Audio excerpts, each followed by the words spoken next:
चलो आज हम लोग बच्चों बैंक रिकॉन्सिलिएशन स्टेटमेंट बीआरएस के लेक्चर 3 में उन सारे कारणों को जानेंगे जिस कारण से जिस रीजन से कैशबुक और पासबुक के बैलेंस आपस में मैच नहीं करते हैं। ठीक है, मैं वीडियो नंबर 2 में ये समझाया था कि रीजन्स को जानना है, आपको बेस लेना है, बेस में रीजन्स को ऐड करना है, लेस करना है, आंसर निकालना है। वो कौन कौन से रीजन है मैं बोला था आज की क्लास में मैं वो सारी रीजन्स को समझाएंगे। देखो यहां लिखा हुआ है due to following reasons balance of cashbook CB that is cashbook and PB that is passbook. ठीक है ना, cashbook and passbook does not agree नहीं होते हैं। ड्यू टू फॉलोइंग रीजन्स, निम्नलिखित रीजन के चलते। अब वो निम्नलिखित रीजन कौन कौन से रीजन हैं इसकी डिटेल्स मैं यहां लिख रहा हूं, देखो। ठीक है, फिर इसके ट्रीटमेंट पर भी आएंगे कि इसमें से कौन सा रीजन को प्लस किया जाएगा और कौन सा रीजन को माइनस किया जाएगा। मैं ये बोला था कि बीआरएस बनाने के लिए सबसे पहले बेस लो। बेस या तो कैशबुक से लेना है या पासबुक से लेना है, यानी कैशबुक का जो बैलेंस निकाले हो और पासबुक का जो बैलेंस, बैंक जो बैलेंस निकाल के दिखा रहा है, वो दोनों के बैलेंस में से किसी एक बैलेंस को बेस लेना है। या तो कैशबुक के बैलेंस को बेस ले लेना है या तो पासबुक के बैलेंस को बेस ले लेना है। पहले बेस लेना है और उसी बेस में हम लोग क्या करेंगे कि जो भी रीजन्स मैं यहां लिखने जा रहा हूं उसमें से कुछ रीजन्स को क्या करेंगे, हम लोग ऐड करेंगे और कुछ रीजन को लेस करेंगे और ऐड लेस करके हम लोग फाइनल आंसर जान लेंगे, निकालेंगे। तो चलो मैं फटाफट रीजन्स को लिख रहा हूं, देखो कि कौन कौन से ऐसे रीजन्स हैं, ठीक है, जिसके चलते दोनों बुक्स के बैलेंस आपस में मैच नहीं करते हैं। सबसे देखो पहला रीजन बेस्ड ऑन टाइम। मैं बोला था कि टाइम, ट्रांजैक्शन एंड एरर, ये 3 रीजन होते हैं, जान लेना। टाइम से रिलेटेड कुछ ट्रांजैक्शंस हैं, ठीक है, कुछ इंफॉर्मेशन रहेंगे। ट्रांजैक्शन की बात किया गया था कि बहुत सारे बैंक जो है ट्रांजैक्शंस कर देते हैं अपने बुक्स में, जिसकी आइडिया कैशियर को नहीं होता है, यानी बिजनेस वाले जो कैशियर हैं, अकाउंटेंट, उनको नहीं होता है, जिसके चलते वो कैशबुक में नहीं लिख पाते हैं। वो कैशबुक में तब लिखते हैं जब बैंक से स्टेटमेंट अपने पास आ जाता है, तब देखकर लिखा जाता है कैशबुक में। ठीक है ना। चलो सबसे पहले हम लोग यहां पर आएंगी cheque. Cheque issued but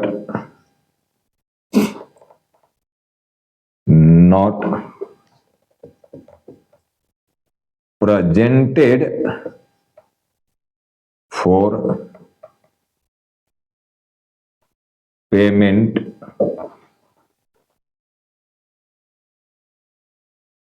in the bank. देखो पहला रीजन से यहां पर हो गया कि cheque issued but not presented for payment in the bank. मैं क्या समझाया था सभी को कि चेक की जो वैलिडिटी होती है वो 90 डेज की होती है, 90 दिन की, यानी 3 मंथ्स की वैलिडिटी होती है। अगर मान लो हम चेक यहां पर इशूड कर दिए हैं, लिखा हुआ चेक इशूड, मैं किसी को चेक से पेमेंट किया, इशूड करने का मतलब चेक के द्वारा मैं किसी को पेमेंट कर रहा हूं, चाहे मैं रेंट का पेमेंट कर रहा हूं, ऑफिस हमारा जो बिजनेस का वो रेंट पर लिया हुआ है और लैंडलॉर्ड को मैं रेंट से पेमेंट चेक से पेमेंट कर दिया रेंट का, या अपने यहां जो भी वर्कर्स हैं, परमानेंट वर्कर्स जिनको मैं सैलरी देता हूं, उनको मैं चेक से सैलरी का पेमेंट कर दिया, चेक काट कर दे दिया। तो चेक इशूड करने का मतलब यही होता है कि मैं किसी को चेक काट कर दिया, यानी पेमेंट किया, लेकिन वो बंदा जिसको मैं दिया चेक, वो बैंक गया ही नहीं पैसा लेने। अरे मेरा बैंक में जाएगा, वो बैंक में ना पेमेंट करेगा जी, तो बैंक में जाओगे तब ना, बैंक पे नहीं किया तो बैंक पेमेंट कैसे कर देगा, नहीं ना करेगा। तो check issued but not presented for payment, मैं तो चेक दे दिया और मैं जब चेक दिया तो मैं तो अपना कैशबुक में लिख दिया, यानी मेरा जो अकाउंटेंट है वो कैशबुक में तो एंट्री मार दिया, लेकिन जिसको हम चेक दिए वो घर में पड़ा हुआ है, वो मेरे बैंक में गया ही नहीं पैसा लेने उस मंथ में, या जिस दिन हम बीआरएस बना रहे उस दिन तक गया ही नहीं पैसा लेने वो। ठीक है, प्रेजेंटे नहीं किया चेक को वहां पर, तो एक रीजन ये हो सकता है दोनों का डिफरेंस होने का, बैलेंस का। भाई हम अपने कैशबुक में एंट्री मार दिए, हम पेमेंट करेंगे तो एंट्री करेंगे ना जी, लेकिन बैंक तो तब एंट्री करेगा जब बैंक में वो चेक पहुंचेगा। जब बैंक तुमको पेमेंट करेगा पैसा, तब ना बैंक पेमेंट करने की एंट्री करेगा तुमको, ठीक है। तो बैंक में तो गई नहीं किए हो, बैंक में बाद में जाने वाले हो। मैं चेक दे दिया, घर में रख दिया चेक को, ये सोच करके 3 महीना अपने पास टाइम है, छोड़ो इस महीना अगला महीना जाएंगे, एक और चेक मिल जाएगा तो 2 लेके जाएंगे एक बार, पैसा की कमी नहीं है, अभी काम चल जाएगा। तो 2 चेक आ जाएगा, या तीसरा महीना में जाएंगे जब 3 चेक एक बार आ जाएगा, तो तीसरे महीना जाकर 3 चेक को जमा कर देंगे। समय तो 90 डेज का अपने पास है। ऐसा भी होता है जिसको पैसे की जरूरत नहीं, वो चेक को घर में रखे हुए हैं, भेजे नहीं रहे बैंक में। तो बैंक में जब भेजोगे तब ना बैंक पेमेंट करेगा। अगर मान लो मैं चेक यहां इशू कर दिया, तो मेरा तो मजबूरी है कि मैं जैसे ही पेमेंट किया एंट्री कैशबुक में लूंगा। बैंक तो मजबूरी नहीं ना है, बैंक को क्या पता है कि मैं चेक तुमको दिया हूं। बैंक को तो तब पता चलेगा जब तुम चेक लेकर बैंक में जाओगे। और जब चेक लेके मान लो चला गया तुरंत बैंक में, बैंक भी पेमेंट कर दिया, तो हमारा बैलेंस और बैंक का बैलेंस तो आपस में मैच करने लगेगा, क्योंकि दोनों जगह ट्रांजेक्शन हो गया। दोनों जगह सेम अमाउंट का ट्रांजेक्शन जब हो जाएगा, दोनों बुक्स में सेम ट्रांजेक्शन का एंट्री जब हो जाएगा, तो डिफरेंस नहीं आएगा बैलेंस में। डिफरेंस तो तब आना है जब एक बुक्स में एंट्री कर दिया गया और दूसरे वाला बुक्स में एंट्री नहीं हुआ, तो दोनों बुक्स का बैलेंस में डिफरेंस आने लगेगा। ये मैं समझाया था। देखो अब देखो सेकेंड रीजन क्या है।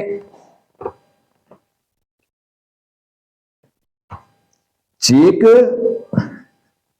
Deposited, check deposited but not, check deposited but not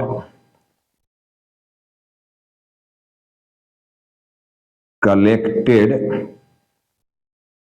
and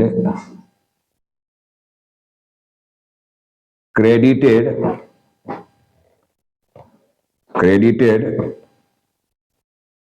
by the bank.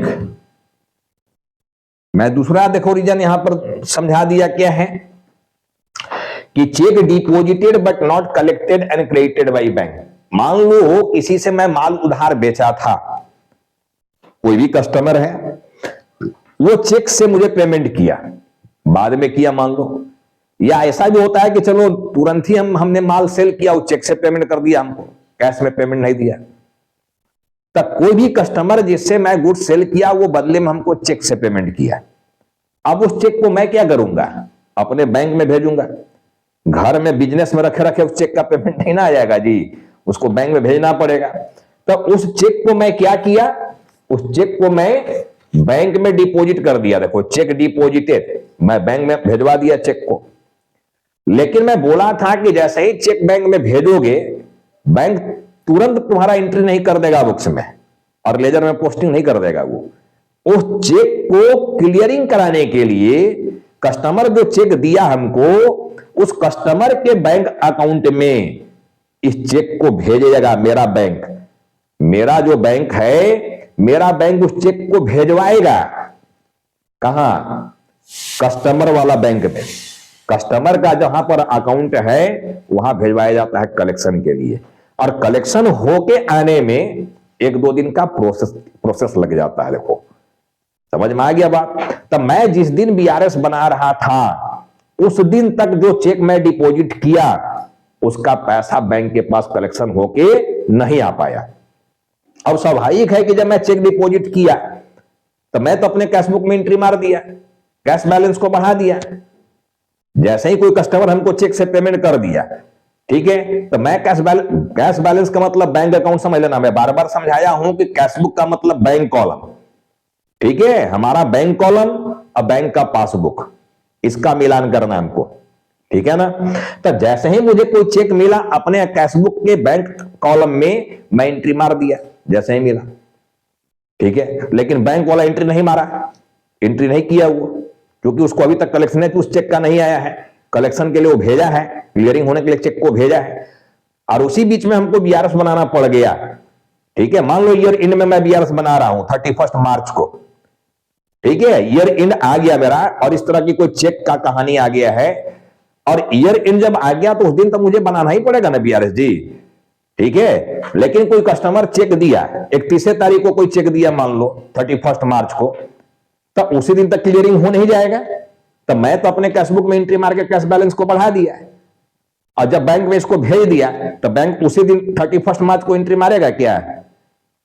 अब वो अगला साल करेगा ना, जब उसको कलेक्शन मिल जाएगा 2 दिन बाद, तो 2 दिन बाद एंट्री करने वाला है वो, अभी तो नहीं एंट्री करने वाला है। तो दोनों बुक्स का बैलेंस में नहीं मैच करेगा 31 मार्च को। मैं अपने यहां एंट्री मार दिया हूं और बैंक वाला एंट्री नहीं किया है, बैंक अभी प्रोसेस में लगा हुआ, क्लियरिंग के प्रोसेस में, बैंक को पैसा नहीं मिला उस चेक का, तो बैलेंस मैच नहीं करेगा दोनों का। तो ये भी एक रीजन होगा। देखो, check deposited but not collected and credited by bank, bank के द्वारा अभी तक इसका कलेक्शन नहीं हुआ है, जिसके चलते वो हमको क्रेडिट नहीं किया है। मैं चेक जैसे ही बैंक में भेजूंगा, मैं बैंक को डेबिट करूंगा, बैंक रिसीवर हो जाएगा ना चेक का, बैंक बैलेंस को बढ़ाना है ना। जैसे ही मैं चेक बैंक में भेज रहा हूं तो बैंक बैलेंस तो बढ़ा दिए, अब कस्टमर को हम क्रेडिट कर दिए, जो कस्टमर गिवर है, जो कस्टमर दिया। अगर गोल्डन रूल की बात करोगे तो बैंक भी पर्सनल अकाउंट है और जो कस्टमर हमारा है वो भी पर्सनल अकाउंट है। चेक हमारे पास आया और हम बैंक को भेज दिए तो बैंक रिसीवर हो गया, डेबिट द रिसीवर। अब कस्टमर गिवर है, कस्टमर ही चेक दिया, तो debit the receiver and credit the giver, मैं बैंक को डेबिट करूंगा, कस्टमर को क्रेडिट कर दूंगा। समझ में आ गया बात? और अगर डायमंड रूल में जाते हो तो बैंक एसेट्स होता है और डेटर भी एसेट्स होता है। कस्टमर इज माई डेटर, उससे तुम माल बेचे हो तो पैसा हमको देगा ना जी बाद में, चेक से दे चाहे कैश से दे, यानी पैसा हमको लेना है। तो जब पैसा हमको लेना है, जिससे भी लेना है, एसेट्स। मैं बार बार समझाया हूं कि पैसा अगर लौटाना है किसी को तो लायबिलिटी, लेकिन पैसा लेना है तो एसेट, ठीक है। तो बैंक और डेटर, यही 2 चीज आ रहा है डायमंड रूल की बात करेंगे तो मैं जो चेक मिला उसको बैंक में भेज दिया, मतलब बैंक बैलेंस को बढ़ा दिया, बैंक अकाउंट डेबिट। एसेट है, बढ़ाना है तो और डेबिट करो। और डेटर भी एसेट है, वो पैसा तुमको दे दिया चेक के माध्यम से, तो डेटर के बैलेंस को कम करना होगा, डेटर वाला एसेट्स को कम करना होगा, तो डेटर को क्रेडिट मार देंगे, ठीक है। एक एसेट्स बढ़ेगा, दूसरा एसेट्स घटेगा। डेटर के रूप में एसेट्स घट जाएगा, अब बैंक के रूप में एसेट्स बढ़ जाएगा, तो bank account debit to debtor account, या उस डेटर का जो नाम है। तो दोनों रूल से एंट्री सेम ही होना है, ठीक है। ये तय करना तुम्हें है कि तुमको कौन सा रूल में मजा आ रहा है, ठीक है। चलो, तो ये 2 रीजन मैं लिख दिया, ठीक है ना। Check deposited but not collected and credited by bank, ये लिख दिया। थर्ड देखो क्या होगा, interest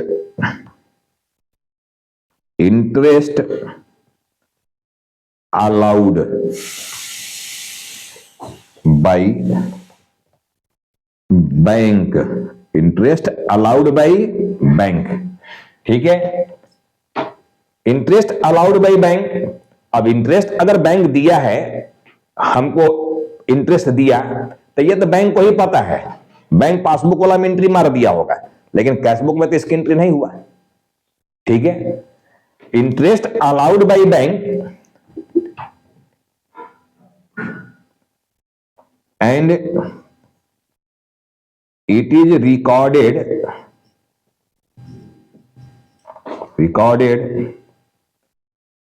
only in PB, that is passbook. केवल पासबुक में रिकॉर्ड हुआ, ये बैंक वाला अपना रिकॉर्डिंग मार दिया तो उसी को पता है इंटरेस्ट अलाउड किया है, तो ठीक है ना। कैशबुक में इसकी एंट्री हुआ ही नहीं, तो एक बुक्स में एंट्री हो गया, दूसरे में एंट्री नहीं हुआ है, तो बैलेंस मैच करेगा नहीं करेगा दोनों बुक्स का, तो ये भी एक रीजन है। देखो नंबर 4,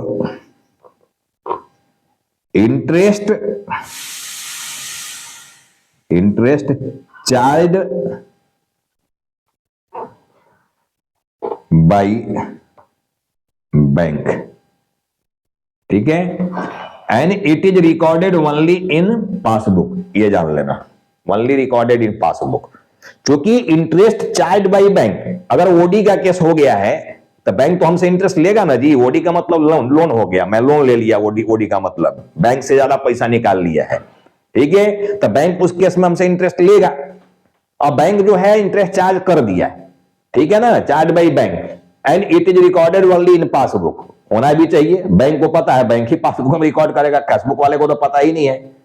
ठीक है ना, बिजनेस के अकाउंटेंट को तो पता ही नहीं है। अकाउंटेंट को तब पता चलना है जब बैंक से स्टेटमेंट मंगाएगा, यानी पासबुक की कॉपी मंगाएगा, यानी लेजर का फोटोकॉपी वहां से मंगवाएगा। जिस मंथ का बीआरएस बनाना है उस मंथ का स्टेटमेंट वहां से मंगवाओगे, तब पता चलेगा कि उस स्टेटमेंट में बैंक कौन कौन सा एंट्री मारा है, जो कि कैशबुक में तुम्हारा एंट्री नहीं किया हुआ है। तो डिफरेंस पता चलने लगेगा, क्या डिफरेंस का कारण है। तो एक कारण ये भी हो सकता है। देखो नेक्स्ट कारण क्या हो सकता है, नंबर 5। नंबर 5 होगा ए bill discounted, a bill discounted but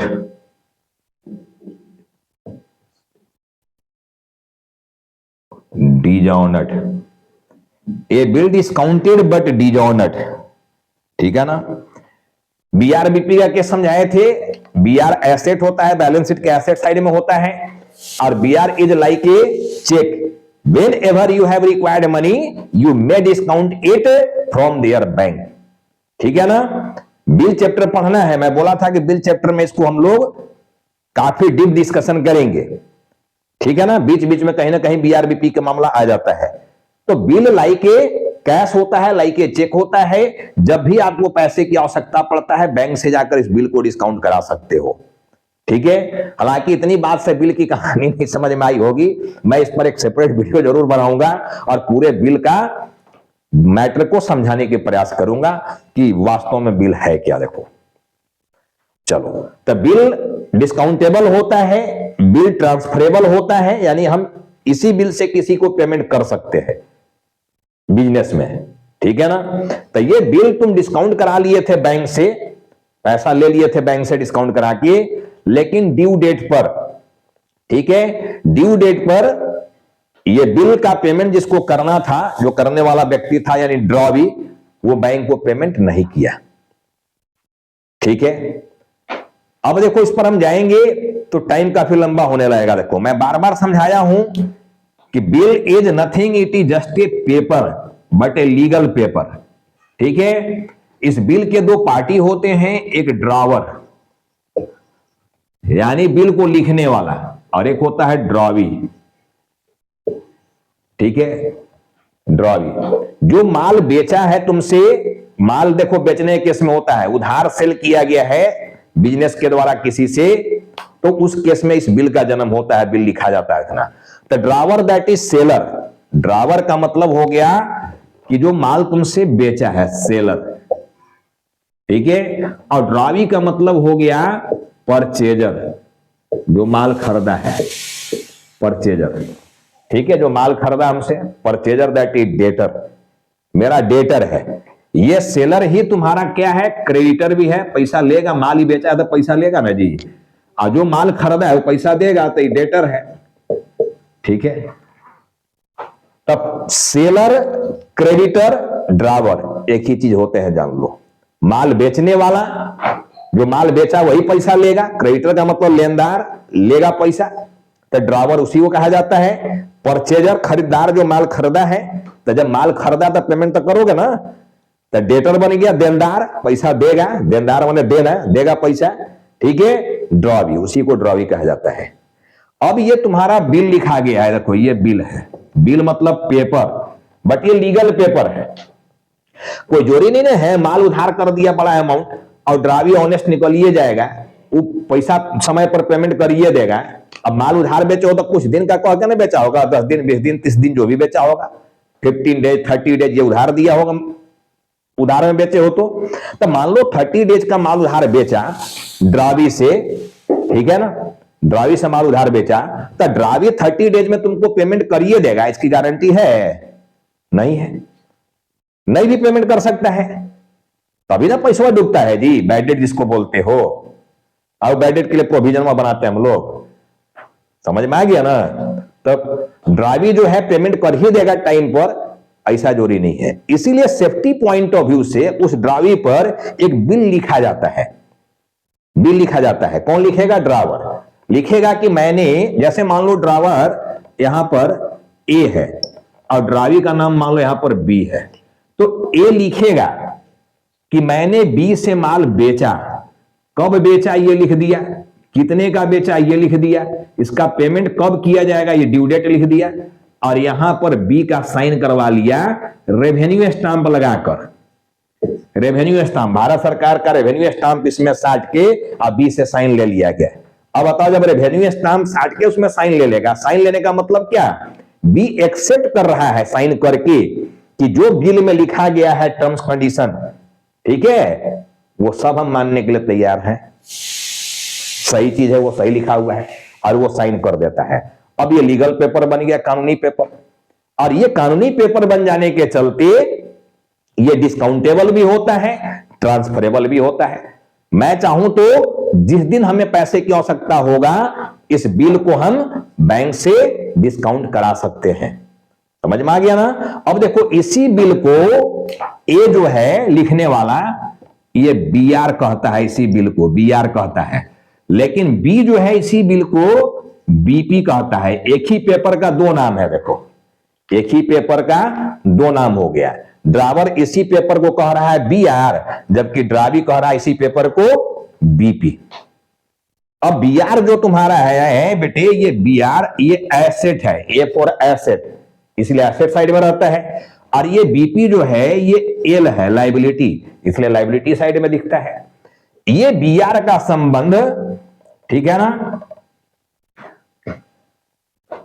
चलो ये बी आर हो गया, बीपी हो गया, क्लियर हो गया ना। तो एक पेपर के दो नाम हो गए, बी आर एंड बीपी, और ये बी आर जो है डिस्काउंटेबल होता है। मान लो 30 डेज का माल उधार बेचा गया था, 30 डेज का, लेकिन हमें पैसे की आवश्यकता एक सप्ताह के बाद ही पैसे की जरूरत पड़ गया, तो बताओ हमारी जरूरत पड़ने से बी पैसा हमको दे देगा या दे देगा, इसकी गारंटी है। हम तो एक महीना को उधार 30 डेज का माल उधार कह के बेचे हैं, तो अगर हम लोग बी को रिक्वेस्ट करेंगे कि भाई पैसे की जरूरत है, विद इन ए वीक पैसा दे दो, तो अब उस पर डिपेंड करता है, उसके पास पैसा होगा तो देगा, या उसकी मर्जी होगा तो देगा, नहीं मर्जी होगा तो नहीं देगा। लेकिन तुमको नितांत पैसे की आवश्यकता है तो क्या करोगे, अपने बैंक में जाओगे और इस बिल को बैंक से डिस्काउंट करा लोगे, और बैंक उसके बदले कुछ डिस्काउंटिंग चार्ज लेगा। अब ये बिल कौन डिस्काउंट कराएगा, ए, क्योंकि बिल का मालिक तो ए ना है, तो ए डिस्काउंट कराएगा बिल को। अब जब डिस्काउंट करा के बैंक से पैसा ले लिया, whenever you have required money, you may discount it from their bank, अपने बैंक से डिस्काउंट करा सकते हो उसको, ठीक है ना। तो बिल तो डिस्काउंट करा लिया ए, और ये पेपर अब कहां चला गया, बैंक के पास, बैंक के पास चला गया ये पेपर। अब बैंक को जब ड्यू डेट आएगा, 30 दिन जब पूरेगा, तो बैंक पैसा मांगेगा। किससे डिमांड करेगा बैंक, ए से डिमांड नहीं करेगा, ठीक है। जो बिल का रूल है as per negotiable instrument act 1881, ठीक है ना, जो रूल है उसमें रूल है कि जो ड्रावी है, डेटर जो पैसा देनदार, जो देनदार था इस बिल का, ठीक है, बैंक पहले उसको नॉक करेगा, पहले वहां जाएगा, ठीक है, यानी पहले बी से आएगा पैसा, और नियमतः ड्यू डेट पर बी बैंक को पेमेंट कर देना चाहिए, बी के द्वारा बैंक को पेमेंट हो जाना चाहिए नियमतः। तो अगर पेमेंट कर दिया बी, तो उसको ऑनर ऑफ बिल कहा जाएगा। पेमेंट कर दिया तो ऑनर ऑफ बिल, और पेमेंट नहीं किया तो डिजॉनर ऑफ बिल, बिल का डिजॉनर कर देना। अब प्रतिष्ठा, मान सम्मान खत्म, बिल का वैल्यू खत्म हो जाएगा नहीं पेमेंट करेगा तो भाई इस पर डिपेंड करेगा ना। मान लो इसकी दिन दशा खराब हो गया बैठ के उस दिन, ठीक है, ये सक्षम नहीं है पेमेंट करने में, तो नहीं भी पेमेंट कर सकता है। तो ड्यू डेट पर अगर पेमेंट नहीं किया तो उसी को कहा जाता है डिजॉनर हो जाना, बिल डिजॉनर हो गया। तो जब बिल डिजॉनर हो जाएगा तो बैंक अब पकड़ेगा, देखो ए को, अब पकड़ेगा ए को, जब डिजॉनर हो गया तब, जब ड्यू डेट पर बैंक को पैसा नहीं मिल पाया बी के द्वारा, तब बैंक जो है ए को पकड़ेगा, बोलेगा कि पैसा तुम हमारे बैंक से ले गए हो डिस्काउंट करा के, इसलिए इस बिल का पैसा तुम भरो, क्योंकि बी नहीं दिया। यही बिल की कहानी है, यही बिल का रूल्स है, देखना। तो मैं मोटा मोटी यहां बिल को समझाने के प्रयास किया हूं कि बीआरबीपी की कहानी क्या है। देखो,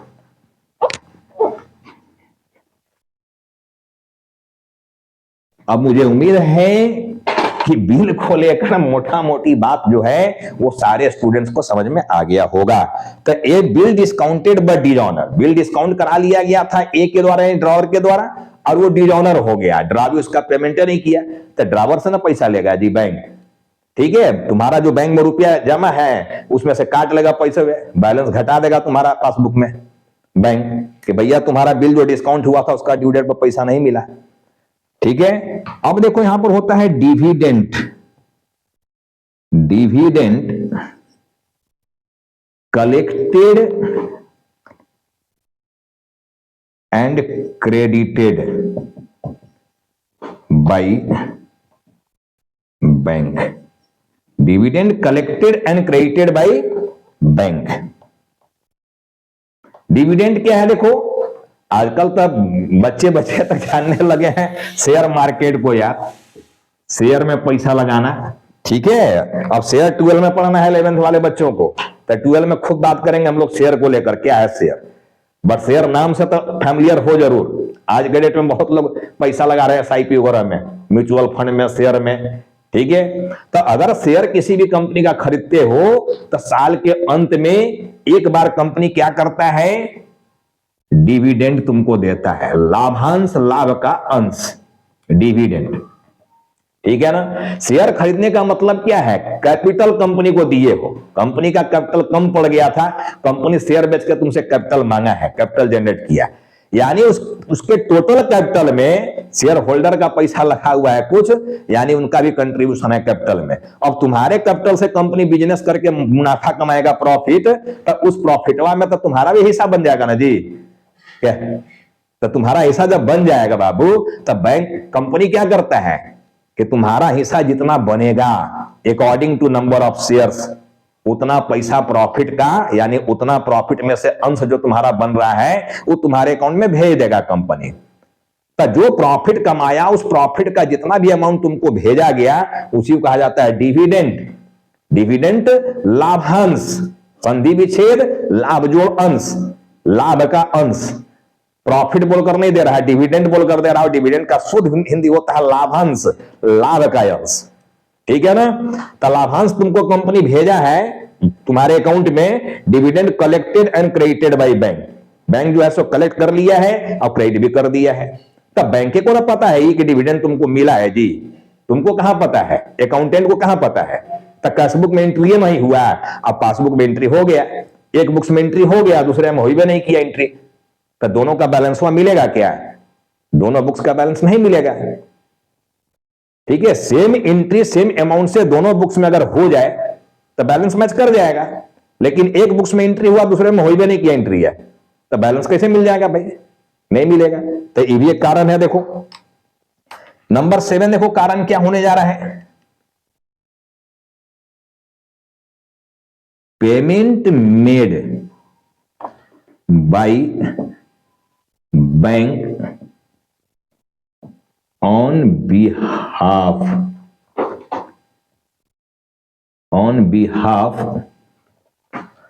of business, on behalf of business। देखो payment made by bank on behalf of business, ठीक है ना, एज पर अंडरस्टैंडिंग ऑर्डर होता है। देखो कभी कभी बैंक को हम लोग क्या करते हैं, आदेश दे देते हैं कि भाई हमारा मान लो इंश्योरेंस का पैसा देना है, प्रीमियम का पैसा है, कुछ ऐसा पेमेंट करना है जिसके बारे में हमको याद नहीं रहेगा, तो बैंक को हम एक रिटर्न में लिख के दे देते हैं कि जब ड्यू डेट आएगा इंश्योरेंस का पेमेंट करने का, तो आप पैसा पेमेंट कर देना मेरे बिहाफ में। बैंक भी तो इंश्योरेंस करा के रखता है ना जी, चाहे वो स्टाफ का इंश्योरेंस करा के रखे, जॉब में जाओगे कंपनी में तो देखना तुमको भी इंश्योरेंस कंपनी करवा देगा तुम्हारा, मेडिकल इंश्योरेंस। ठीक है, उसमें फादर मदर का भी हो सकता है इंश्योरेंस शामिल कर दिया जाए, कुछ कंपनी जो है पेरेंट्स का भी इंश्योरेंस क्लब कर देते हैं, तो इंश्योरेंस पर प्रीमियम देना पड़ता है। तो हम बैंक को ऑर्डर दे दिया कि हमारा जब जब प्रीमियम का टाइम आएगा इंश्योरेंस का, पेमेंट कर देना उसको। ठीक है, मैं ही बोला हूं तभी पेमेंट कर रहा, अपने मन से पेमेंट नहीं करेगा वो, समझ गया ना बात को। तो payment made by bank on behalf of business. अब जब पेमेंट करने के लिए बोला, टाइम आ गया, पेमेंट कर दिया बैंक वाला, तब पासबुक में एंट्री कर दिया ना जी। अब पासबुक में एंट्री कर दिया तो बैंक को पता है, अकाउंटेंट को तो पता है नहीं, तो अकाउंटेंट तक पासबुक में एंट्री नहीं मारा, एक बुक्स में एंट्री हो गया, दूसरे बुक्स में एंट्री नहीं हुआ, तो मैच करेगा बैलेंस? नहीं करेगा यार। तो ये एक रीजन हो सकता है, देखो। ठीक है, payment made by bank on behalf of business, ये हो जाएगा। देखो 8वां रीजन, ठीक है, क्लरिकल एरर। क्लरिकल एरर 9वां रीजन में भी पहुंच रहे हैं, देखना। क्लरिकल एरर क्या होगा? मान लो अकाउंटेंट बैंक में रुपया भेजवाया, ठीक है ना, कितना 75 रुपया भेजा, मान लो, समझाने के लिए इतना छोटा अमाउंट ले रहा है, 75 रुपीज भेजवाया। गलती कैसे होता है क्लरिकल, समझ लो, एरर कैसे होता है। फ्रॉड नहीं हो रहा है, एरर हो रहा है। देखो, तो मैं 75 रुपया जब बैंक में भेजा, तो मैं तो कैशबुक में 75 रुपया का एंट्री कर दिया 75 रुपीज का, लेकिन बैंक भी एंट्री किया, लेकिन क्या किया, ये डिजिटवा को घुमा दिया, और घुमा के कर दिया 57 रुपया। 75 के जगह पर क्या लिखा हो, 57। 5 को पहले कर दिया, 7 को बाद में कर दिया। ऐसा गलती देखे हो कि नहीं, होता कि नहीं होता है। मान लो हम 71 रुपया भेजे, ठीक है, बैंक लिख दिया 17 रुपया। इसको क्लरिकल एरर बोला जाता है। तो इसके चलते भी दोनों का बैलेंस मिलेगा बुक्स का जी। यहां पर हम लोग लिख रहे हैं 75, अब बैंक में लिख दे रहे हो 57, तो सीधे डिफरेंस ना हो गया जी। तो जितना से डिफरेंस हो गया उतना से बैलेंस नहीं मैच करेगा, मिसमैच हो जाएगा बैलेंस। तो ये भी एक रीजन होता है, देखो, ठीक है। इसके बाद देखो होता है under cast. Under cast in cashbook और पासबुक। अंडर कास्ट का मतलब क्या होता है? जब कैशबुक बनाया, बैंक कॉलम की बात कर रहा है, तो जब उसका टोटलिंग और बैलेंसिंग करने लगा, जब टोटलिंग करने लगा, तो अंडर कास्ट का मतलब कम लिख दिया टोटल में। जितना रियल टोटल बन रहा है उतना नहीं टोटल लिख के कम लिख दिए हो, ठीक है। जिसे मान लो 75,000 टोटल बन रहा था, टोटल जब लेजर का बैलेंस निकालेंगे ना भाई, तो जब लेजर का बैलेंस निकालोगे तो टोटल करोगे ना, तो टोटल मान लो 75,000 तुम्हारा रियल में आना चाहिए था, लेकिन भूल से क्या किया, वो जीरो यहां से हटा दिया, जीरो ये भूल गया, अब 7500 लिख दिया। तो जब कम अमाउंट लिख दोगे तो उसको अंडर कास्ट बोला जाता है। अंडर लिख देना, कम लिख देना, ठीक है। तो ये एक रीजन बनेगा दोनों का बैलेंस मिसमैच होने का, ठीक है ना। देखो number 10, overcast. Overcast in cashbook या पासबुक। अब ओवर कास्ट का मतलब भी समझिए गया, 22 वर्षा हो गया अंडर कास्ट का, ज्यादा लिख देना, ठीक है। मान लो 75,000 लिखना था, या 75,000 लिखना था, टोटल 75,000 था, लेकिन एक जीरो बढ़ा के 7,50,000 कर दिया, तो ये ओवर लिख देना हो गया, ओवर कर दिया। समझ में आ गया बात। तो एक एरर इस तरह के भी हो सकते हैं। 10 एरर मैं अभी तक लिख दिया, देखना 10 रीजन मैं अभी तक लिख चुका हूं। अब क्या रीजन बनेगा और भी, मान लो हम लोग चेक को यहां पर डिपॉजिट इशू किए, ठीक है। जब इशूड किए तो इशूड की एंट्री कैशबुक में हो गया, एक बार होना चाहिए ना, कि 2 बार होना चाहिए, लेकिन ट्वाइस 2 बार कर दिया एंट्री। ऐसा कैशबुक में कर दिए हो, चाहे ऐसा पासबुक में कर दिए हो, एक बार लिखने की जगह 2 बार एक चीजवा को लिख दिए।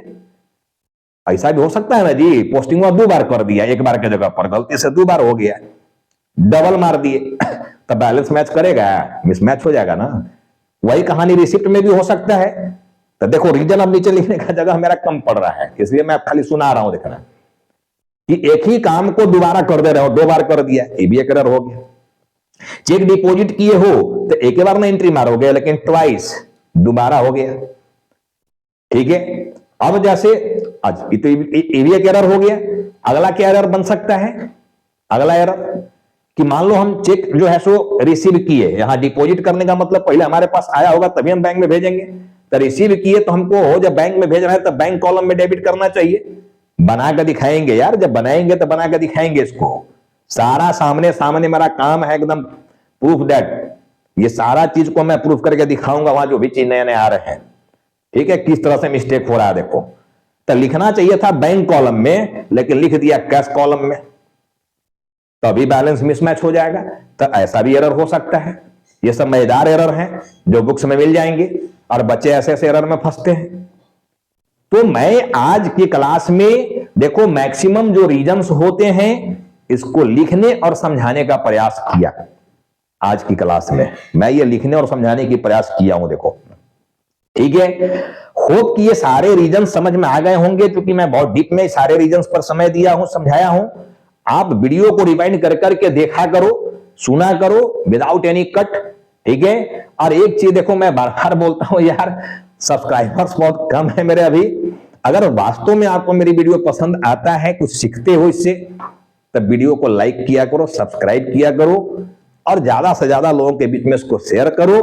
और उतना ही नहीं, वीडियो कैसा लगा यार कमेंट भी किया करो प्लीज। कमेंट सेक्शन में जाके कमेंट जरूर किया करो कि आपको इस वीडियो से कुछ बेनिफिट हो भी रहा है या नहीं हो रहा है, या मैं फिर फालतू का डंका बजा रहा हूं यार। अगर कुछ ऐसा होगा तो मैं वीडियो बनाना ही छोड़ दूंगा। फिर जब बच्चे को इससे कुछ फायदा ही नहीं होना है, तब मेरा भी समय जा रहा है, बच्चों का भी जाएगा, ठीक है। बहुत सारे प्लेटफॉर्म उपलब्ध हैं यहाँ यूट्यूब में, ठीक है। तो मेरी फिर कोई जरूरत महसूस नहीं होगी आप लोगों को। तो अगर ऐसा लगता है कि नहीं मेरी कोई जरूरत नहीं है, मेरे से बहुत अच्छे अच्छे लोग पढ़े हुए हैं, तो फिर समय वहां देना है, मुझे नहीं। अगर मेरी बात में कुछ दम नजर आता है, मेरे कंटेंट में कुछ दम नजर आता है, मेरे से कुछ चीज सीखते हो, तो वीडियो को ज्यादा से ज्यादा लाइक करो, ज्यादा से ज्यादा सब्सक्राइब करो और लोगों को शेयर भी करो, ठीक है ना। तो चलो आज की क्लास में अगर मैं अब इसको फॉर्मेट में लेकर समझाऊंगा तो अभी आधा घंटा और चला जाएगा और वीडियो 1 घंटा से ऊपर का हो जाएगा ये क्लास लेक्चर। तो मैं आज केवल रिविजन्स जो यहां लिखा हुआ हूं, ये बोर्ड में ऐसे ही लिखा रहेगा। अगले लेक्चर नंबर 4 तक देखना, 4 में ही सेम रहेगा चीज। इसी को जब मैं फॉर्मेट बनाकर दिखाऊंगा, बनाऊंगा, तो मैं ये समझाने की प्रयास करूंगा कि भाई जो बेस हम लोग लेंगे कैशबुक या पासबुक के बैलेंस से, उस बेस में इसमें से कौन कौन से रीजन को ऐड किया जाएगा और कौन कौन से रीजन को लेस किया जाएगा। और यही सबसे इंपॉर्टेंट चीज है इस चैप्टर का प्रॉब्लम बनाने के लिए। यही सबसे इंपॉर्टेंट चीज है कि इतने सारे रीजन्स में से किस रीजन को हम ऐड करें और किस रीजन को लेस करें, किस रीजन को ऐड करें और किस रीजन को लेस करें। इतने सारे रीजन हैं, इसमें ऐड करने वाला कौन कौन सा रीजन है और इसमें से लेस होने वाला कौन कौन सा रीजन है, बच्चे वही फंस जाते हैं। लेकिन मजा आने वाला है, देखो अगले लेक्चर में, लेक्चर नंबर 4 में मैं ऐसा बम्बास्टिंग तरीका बताने वाला हूं इसमें से ऐड लेस का कि जिंदगी में कभी नहीं भूलोगे और काफी एंजॉय भी करोगे चैप्टर का। जितना अभी तक तनाव लग रहा होगा स्कूल कॉलेज में पढ़ के, उतने मजा आने वाला है देखो इस टॉपिक में अगले लेक्चर में। क्योंकि बच्चे मैक्सिमम यही फंसेंगे ना जी, अब तो प्रॉब्लम बनाने का टाइम आ गया, अब तो ये सारा रीजन लिख दिए। जब प्रॉब्लम बनाओगे फॉर्मेट बना के, तो बेस में बस इस रीजन को ऐड करना है या लेस करना है, आंसर निकालना है, इतने तक काम करना है, ठीक है। तो बच्चे ऐसा भूलने लगते हैं कि इसमें किस, या याद करने लगते हैं। स्कूल कॉलेज याद करा देता है, साइन लिखा लगा के इसको प्लस इसको माइनस। यार मैं बार बार बोलता हूं कि याद शब्द से भागो। मैं याद नहीं करा रहा हूं, कराता भी नहीं हूं। मैक्सिमम लोग याद करा रहे हैं, मतलब वो पढ़ा रहे हैं। और मैं बार बार कहता हूं अपने क्लास में कि मेरा मकसद पढ़ाना नहीं, मैं पढ़ाता उड़ाता नहीं हूं किसी को। मैं क्या करता हूं, मेरा काम है सिखाना, मैं सिखाता हूं। सिखाने का मतलब कॉन्सेप्ट को क्लियर करना, याद कराना ही नहीं है यार हमको। मैं तो तुम्हारे दिमाग में धंसाऊंगा और धंसिए जाएगा, इसको समझ लेना ठीक से, दिमाग में धंसिए जाना है। तो मेरा पर्पस है तुम्हारे दिमाग में इसको धंसा देना, याद नहीं कराना है। याद वाद नहीं कराते हम, सीधे तुम्हारे दिमाग में धंसाएंगे, धंस जाएगा, जिंदगी में कभी नहीं भूलोगे। तो चलो बहुत जल्द हम लोग इस वीडियो को यहीं स्टॉप करते हैं और बहुत जल्द मिलते हैं हम लेक्चर नंबर 4 में, ठीक है। कि इसमें से कौन कौन से रीजन ऐड होने वाले हैं और कौन कौन से रीजन लेस होने वाले हैं, इसको लेकर हम लोग बहुत जल्द मिलते हैं लेक्चर नंबर 4 में।